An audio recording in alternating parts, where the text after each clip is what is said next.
Pablo Hidalgo is kind of in trouble, which is really funny because he got into trouble with Star Wars Theory. Now, Star Wars Theory is a channel I actually watch.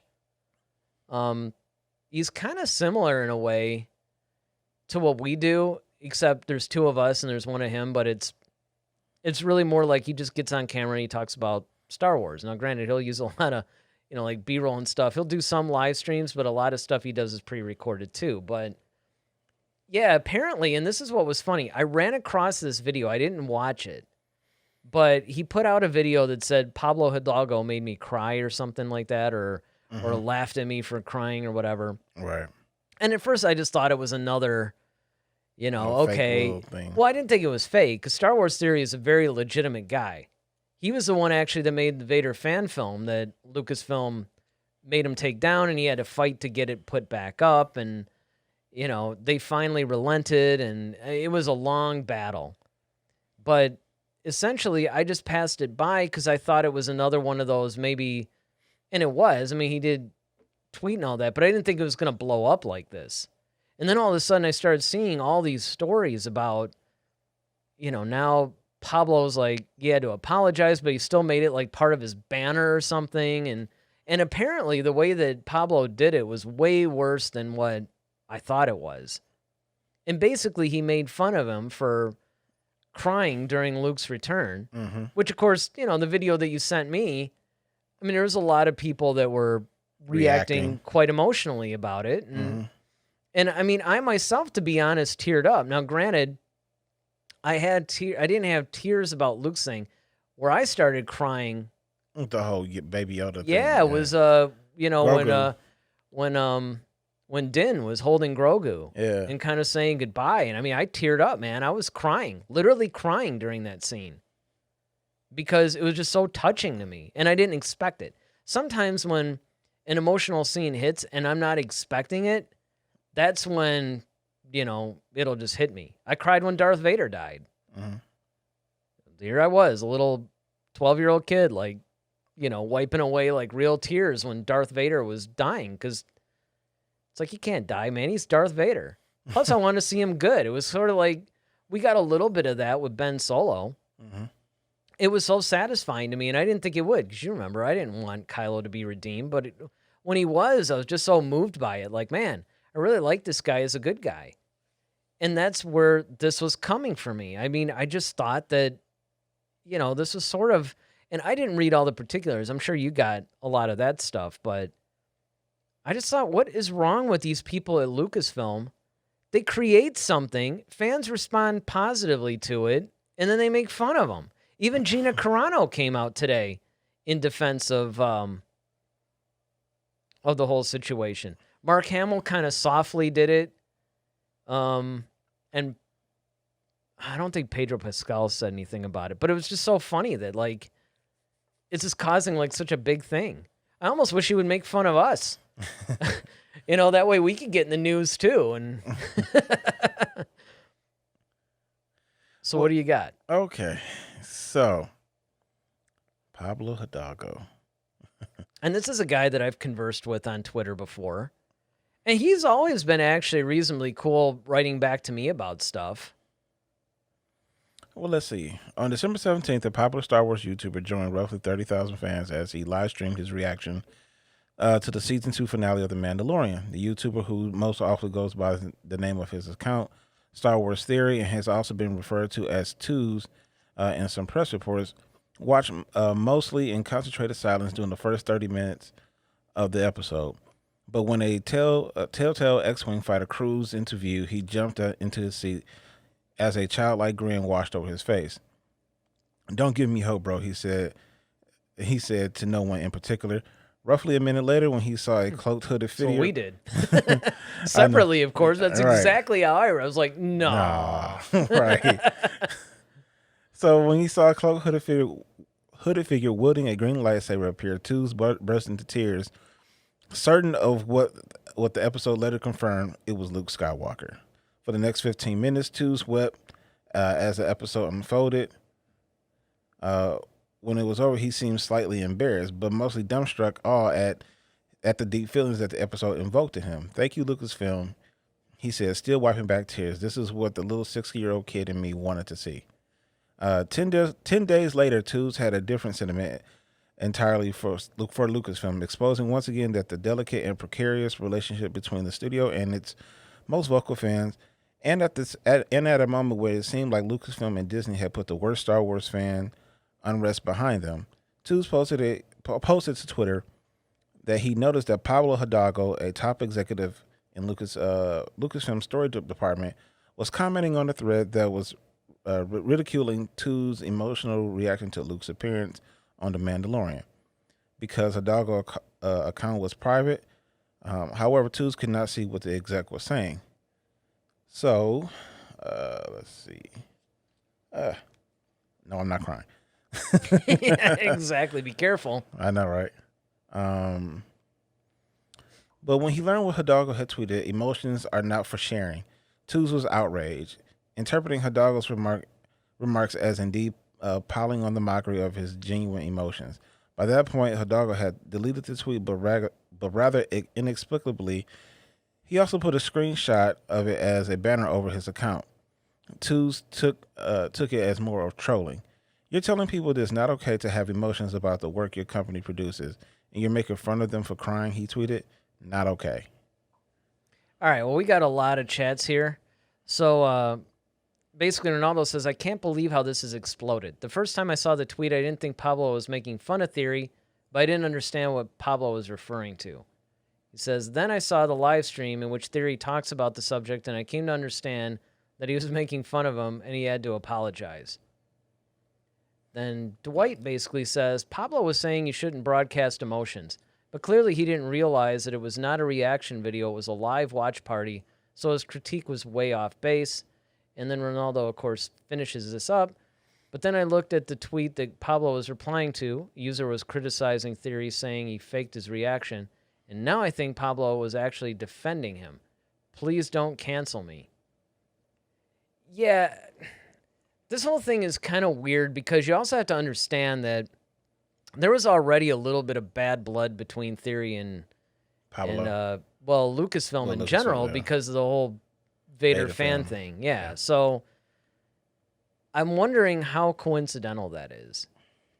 And a lot of this stuff is blown out of proportion. Now, I will say that Pablo has had some kind of short-tempered responses to certain things. But, you know, when you look at his job and the Star Wars fan base and how they've been, I mean, they've been chasing people off of, you know, everybody's all victimizing the Star Wars fan base. But remember, these are the same people, not necessarily Theory, don't get me wrong. He's actually one of the cooler people. That's why I give this story a little bit more credence and everything else. But, you know, I mean, Pablo can be kind of insensitive. I've seen that on a lot of his tweets. I've even seen him on my own tweets. Like, stuff that he's tweeted back at me has been kind of snarky.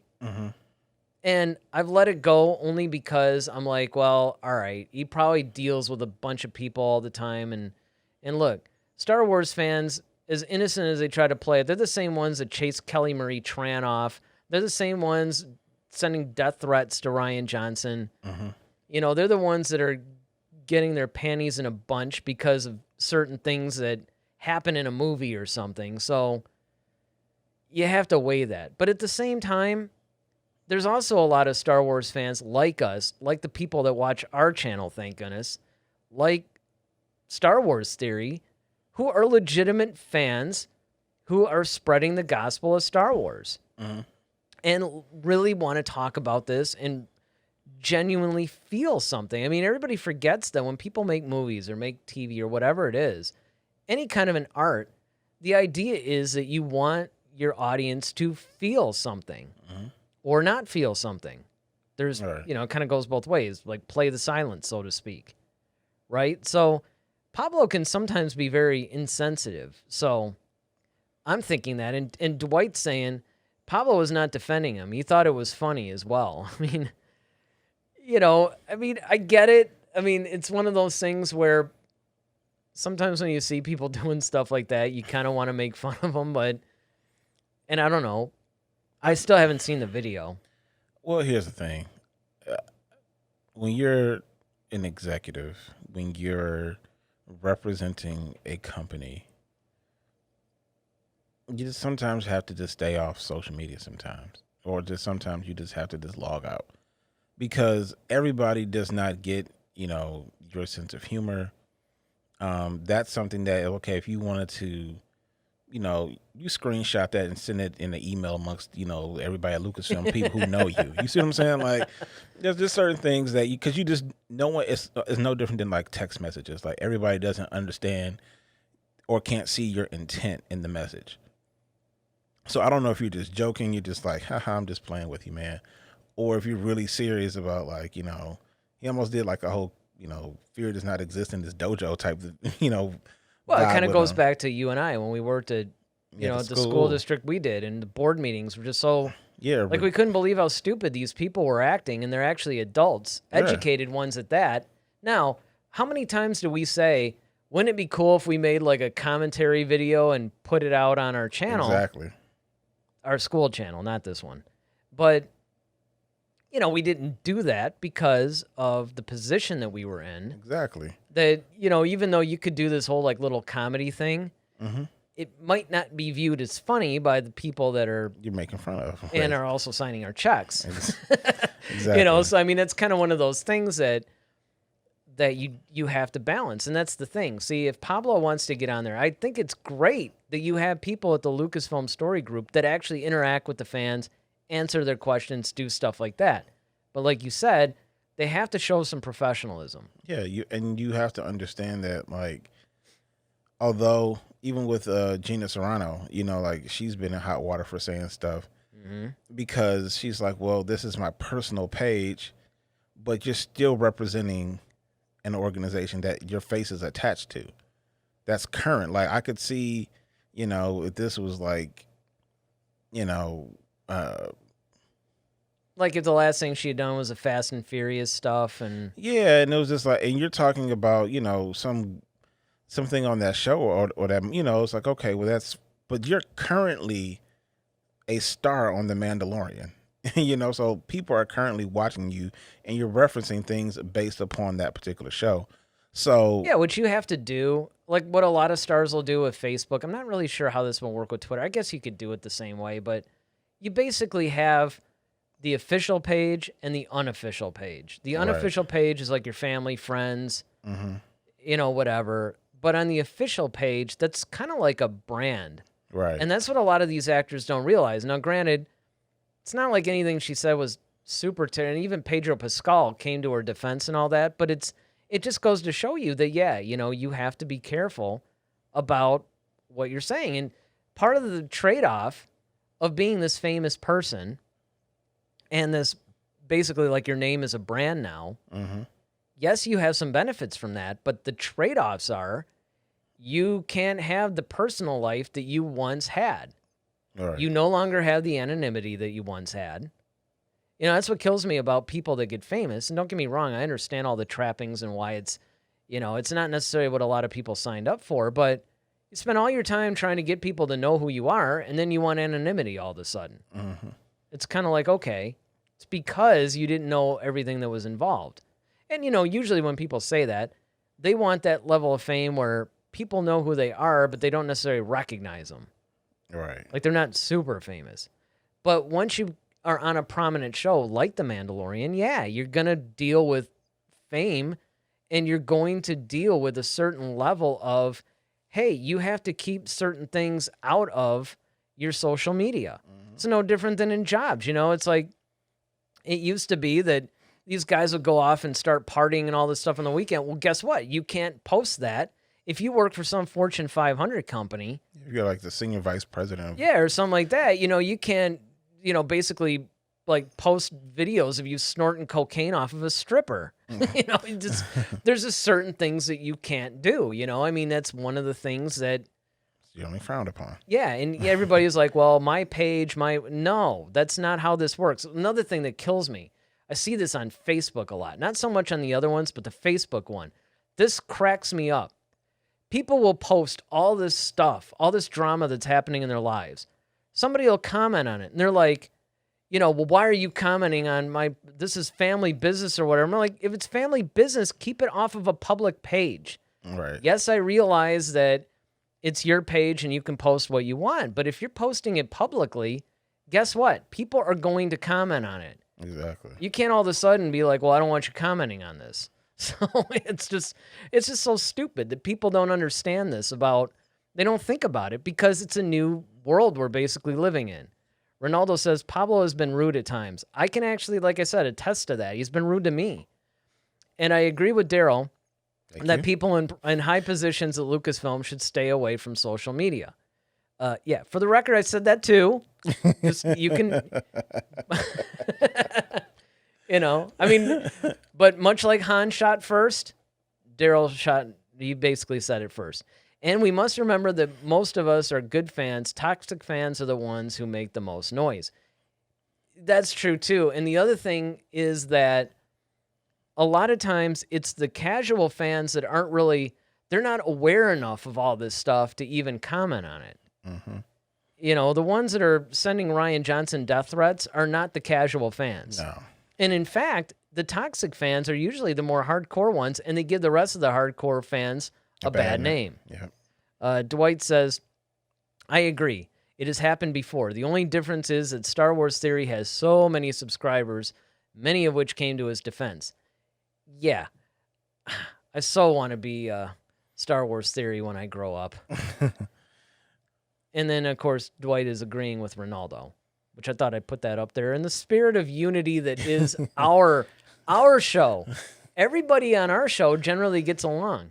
And what's really nice about it is that, and even when we get people that don't chat in a lot or whatever, like they'll just come in and out and we're like, oh, a new person chatting or whatever. The cool thing is everybody mainly stays respectful. I've noticed this even in the comments section. Mm-hmm. Nobody goes psycho, even if they disagree with anything that I'm posting, like, oh, sometimes Jason or somebody else might maybe disagree with something I said or we said on the show. And they put that, and then, of course, I might go back and forth with them a little bit. It's a discussion, like what it's supposed to be. Right. And that's basically why we created this channel, was to discuss things with basically our community, which we're hoping to grow.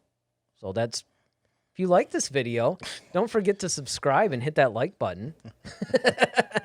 But yeah, that's the kind of thing that we want to do. We want to grow and pretty much expand our community. And I think that is what Pablo should be doing as a representative of Lucasfilm, is he should be doing things to nurture the fan base, to maybe dispel some of the things that aren't true, like some of the theories. And, sometimes, yeah, I get it. Everybody likes to, before the movie comes out and everybody's speculating like crazy, yeah, I'm sure it's fun for him and the other guys to throw people off the track and, just do stuff for fun or whatever.